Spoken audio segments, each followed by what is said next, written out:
राधे राधे दोस्तों।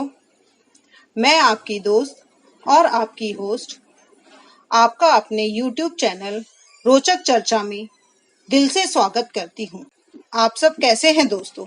आशा करती हूँ कि आप सभी स्वस्थ होंगे। दोस्तों, कहते हैं कि किसी भी काम को शुरू करने से पहले हमेशा गणेश जी महाराज का नाम लेकर ही शुरू करना चाहिए।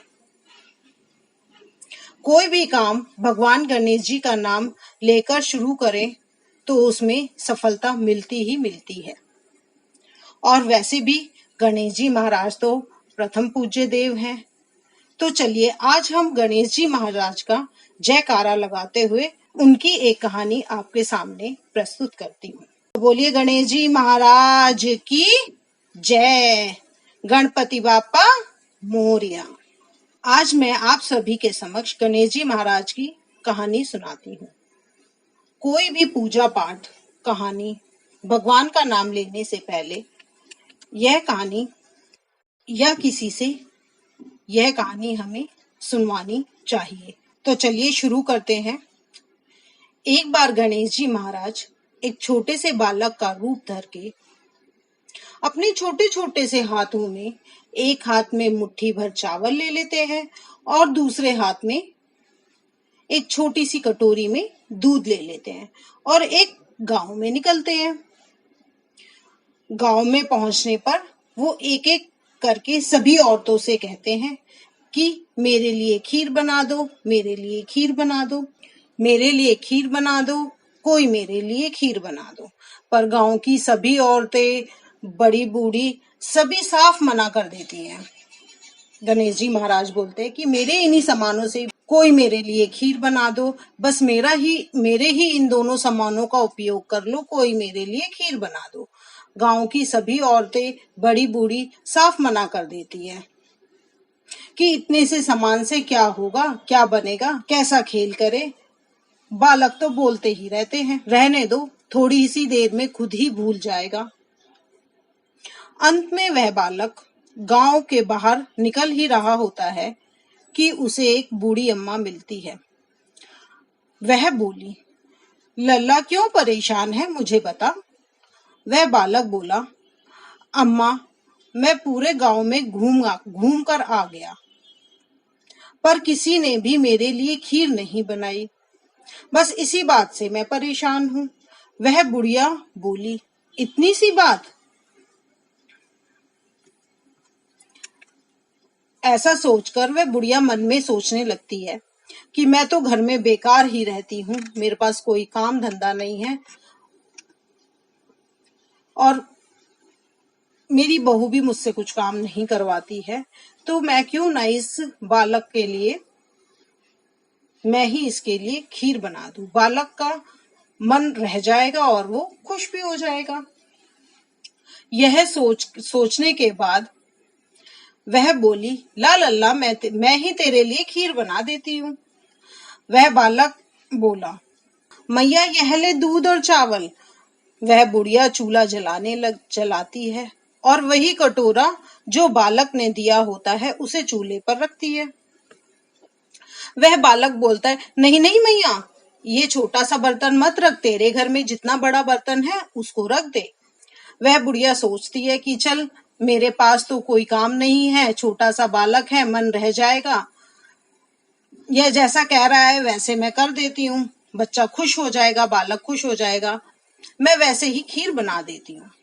वह बुढ़िया अपने घर में जितना बड़ा बर्तन होता है लाकर चूल्हे पर रखती है और उसमें दूध और चावल डालकर चलाने लगती है। ज्यों ज्यों वह खीर को चलाती है वैसे वैसे ही खीर बढ़ती चली जाती है और भगोना, जो बर्तन उसने रखा होता है, वह पूरा भर जाता है। अब वह अपनी पड़ोसन के घर से एक बर्तन मांग कर लाती है, उससे भी बड़ा, उसमें खीर पलटती है और खीर बढ़ने लगती है। वह समझ जाती है। वह अपनी पड़ोसन के घर से एक बर्तन मांग कर लाती है जो उससे भी बड़ा होता है, वह उसमें खीर पलटती है और खीर बढ़ने लगती है। वह समझ जाती है यह तो कोई देवता है उनकी ही कृपा से ऐसा हो रहा है, वरना आज तक तो कभी ऐसा नहीं हुआ कि कोई भोजन बनाया जाए और वह बढ़ता ही चला जाए। वहां दूसरा बर्तन भी खीर से भर गया। गांव के हलवाई के पास से जाकर बुढ़िया ने उसके पास से सारे बड़े बर्तन मंगवा लिए और उसमें खीर बनाई और उसकी खीर तैयार हो गई। बुढ़िया बोली कि तुम कोई साधारण बालक नहीं हो लल्ला, तुम कौन हो? तुम अपने रूप में आओ, मुझे दर्शन दो।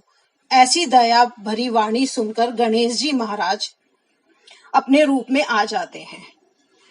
तो वह बुढ़िया बहुत प्रसन्न होती है और गणेश जी महाराज से कहती है कि प्रभु आप स्नान करके आइए, मैं आपके लिए खीर परोस कर लाती हूँ। गणेश जी महाराज स्नान करने के लिए नदी के पास जाते हैं। वहां घर पर उसकी जो बहू थी वह बहुत ही तेज थी। उसके मन में यह विचार आया कि रोज तो मैं बुढ़िया को खाने में सबसे आखिरी में देती हूँ और उसको अपनी किचन में, रसोई में घुसने भी नहीं देती। कहीं ऐसा ना हो कि यह मुझे भी खीर खाने के लिए ना दे और मैं बिना खीर खाए ही रह जाऊं। और वह चुपके से रसोई घर में जाकर अपने लिए एक कटोरी भर खीर लाती है और चुपचाप से अपने कमरे में जाकर खा लेती है और बर्तन को वहीं छुपाकर पलंग के नीचे रख देती है ताकि किसी को पता ना चले कि मैंने खीर खाई है। इधर गणेश जी महाराज स्नान करके आते हैं और वह सब कुछ जान लेते हैं कि क्या हुआ है। वह बुढ़िया बड़े पवित्र मन से कहती है कि आओ प्रभु जी भोग लगाओ। तो गणेश जी महाराज कहते हैं, मैया मेरा भोग तो तेरी बहू ने ही लगा दिया है, उसने खाने से पहले मेरे लिए निकाल दिया था। अब तू ऐसा कर कि पूरे गांव को खीर का प्रसाद बांट। बुढ़िया पूरे गांव को न्योता देती है, नगर को न्योता देती है। सभी लोगों को हैरानी होती है कि इस बुढ़िया के पास तो एक वक्त का खाने का भी इंतजाम नहीं है और अब ये पूरे गांव को दावत दे रही है। सभी लोग इस बात से उसका मजाक बनाते हैं और कोई इस बात पर विश्वास ही नहीं करता, परंतु उसका मजाक उड़ाने के लिए और उसकी बेइज्जती करने के लिए, सब उसका अपमान करने के लिए उसके घर जाते हैं। वहां वह जाकर देखते हैं तो उन्हें वहां पर बड़े बड़े बर्तन दिखाई देते हैं। तो वह सब बहुत ही जल्दी ताज्जुब करते हैं। वह सबको अपने घर बुलाती है और सबको खीर का प्रसाद खाने के लिए देती है। सब लोग पेट भरकर खीर खाते हैं। पूरा गांव खाता है। आस पड़ोस के गांव के लोग भी खीर को खाते हैं। गांव का एक एक व्यक्ति खीर खाता है। सुबह से शाम हो जाती है परंतु खीर खत्म नहीं होती। खीर खत्म होने का नाम ही नहीं लेती। सभी गांव के लोग खीर खा खा कर थक जाते हैं। अंत में बुढ़िया कहती है कि प्रभु जी यहाँ तो सब खीर खाते खाते थक गए हैं पर खीर खत्म होने का ही नाम नहीं ले रही है। अब मैं क्या करूं? आप मुझे बताएं। तो गणेश जी महाराज बोलते हैं कि मैया अब अगर यह खीर खत्म नहीं हो रही है और सब लोगों ने खा ली है तो तू ऐसा कर कि एक गड्ढा खोद और उस गड्ढे में खीर को दबा दे। बुढ़िया माँ सोचती है कि यह इतना बड़ा गड्ढा मैं कैसे खोद पाऊंगी, पर हिम्मत करती है। पहले वो अपनी बहू बेटे से बोलती है। तो बहू बेटा बोलते हैं, तेरे तो फालतू के काम है। खीर बच गई है तो गाय को डाल दे, भैंस को डाल दे। तेरे तो काम ही अजीब है। गड्ढे में खीर को गाड़ेगी। इतनी रात हो गई है, हम तो सो रहे हैं और मैया तू भी जाकर सो जा। इन सब फालतू चक्कर में मत पड़। पर बुढ़िया को तो लगता है कि गणेश जी महाराज ने कहा है तो इसके भी पीछे कोई ना कोई कारण रहा होगा। बुढ़िया माँ खोदने के लिए एक फावड़ा लाती है और उससे गड्ढा करती है। आधी रात का समय निकल जाता है और वह बुढ़िया उस गड्ढे को अकेले ही खोदती है। जब वह गड्ढा पूरा हो जाता है तो वह खीर लाती है और उस गड्ढे के अंदर गाड़ देती है।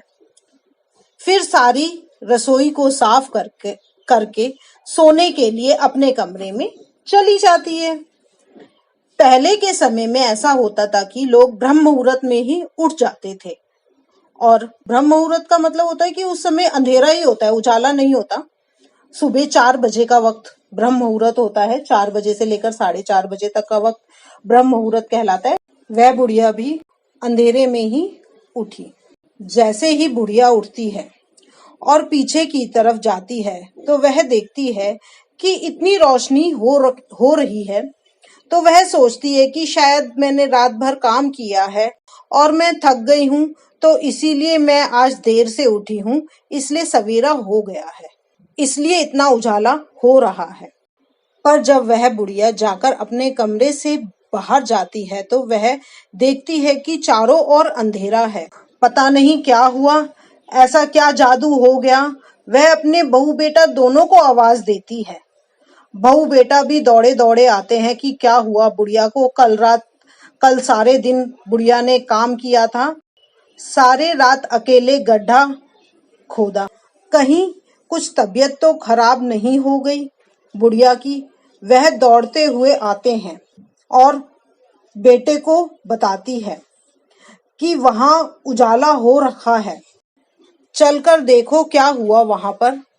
तो वह अपने बहू बेटा के साथ जाकर देखती है, तो जिस जगह पर उसने खीर गाड़ी हुई होती है वहां पर खीर की जगह पर हीरे मोती की चमक से वह जगह रोशन हो रही होती है। तो गणेश जी महाराज, जैसे आप बुढ़िया के घर में आए, ऐसे ही हम सबके घर में धन की बरकत करने के लिए पधारे। तो देखा मित्रों आपने, गणेश जी महाराज, गणपति बापा का स्वभाव कितना सरल है। जब वो दया करने पर आते हैं तो एक खीर के माध्यम से ही वो कैसे हम सबको, हमारे ऊपर अपनी दया की बारिश कर देते हैं। तो एक बार फिर बोलते हैं हम, गणेश जी महाराज की जय, गणपति बाप्पा मोरया। मैं आशा करती हूँ कि आपको यह कहानी बड़ी ही रोचक लगी होगी। ऐसी ही नई नई कहानियां सुनने के लिए रोचक चर्चा को सब्सक्राइब करें, कमेंट करें, शेयर करें। एक बार दोबारा मिलते हैं, तब तक के लिए राधे राधे मित्रों। राधा रानी आप सब पर अपनी दया बनाए रखे। राधे राधे।